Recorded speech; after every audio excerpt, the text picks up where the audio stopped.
ایک شخص رات کو لیٹا ہوا تھا اور سونے کی کوشش کر رہا تھا۔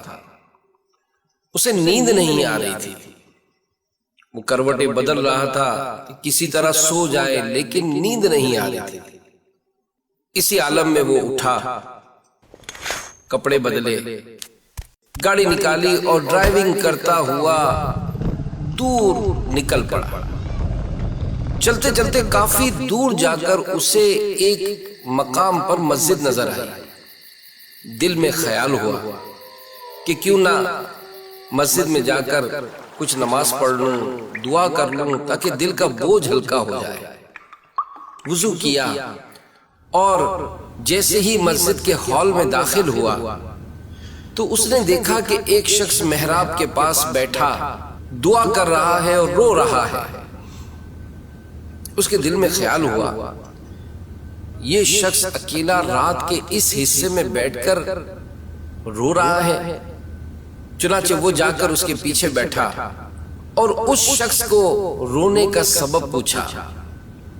اب اس شخص نے یہ جواب دیا کہ میری بیوی کا آپریشن ہے اور مجھے پیسوں کا انتظام کرنا تھا، لیکن اب تک رقم کا انتظام ہو نہیں سکا۔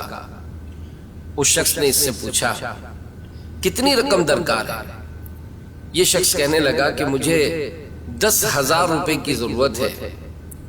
اس شخص نے اپنی جیب سے پرس نکالا کہ بھائی یہ رکھ لو، اللہ تمہارے لیے آسانی پیدا کرے۔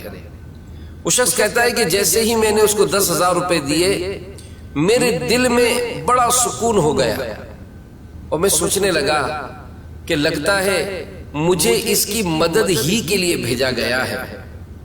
اب اپنا وزٹنگ کارڈ نکال کر اس شخص کے ہاتھوں میں رکھتے ہوئے کہنے لگا کہ بھائی تمہیں جب بھی پریشانی ہو تم مجھ سے رابطہ کر لینا، میں تمہاری مدد کر دوں گا۔ وہ شخص کہنے لگا کہ مجھے تمہارے رابطے کی ضرورت نہیں، میرے پاس رابطہ ہے۔ اب یہ شخص بڑا حیران ہوا اور اس سے پوچھنے لگا تم کس سے رابطہ کرو گے پریشانی میں؟ تو وہ شخص کہنے لگا کہ جس نے آج تمہیں بھیجا، جس نے آج تمہیں بھیجا، جس نے آج تمہیں بھیجا۔ رحم فرما میرے مولا، رحم فرما میرے مولا۔ جب بھی مشکلات ہوں، آپ جب بھی تکلیف میں ہوں، اپنے رب کی بارگاہ میں سر کو جھکائیں، ہاتھوں کو اٹھائیں۔ رب تعالیٰ کی بارگاہ میں دعا رائگاں نہیں جاتی۔ ہمارا رب ہماری دعاؤں کا سننے والا ہے، ہماری مشکلات کو حل کرنے والا ہے۔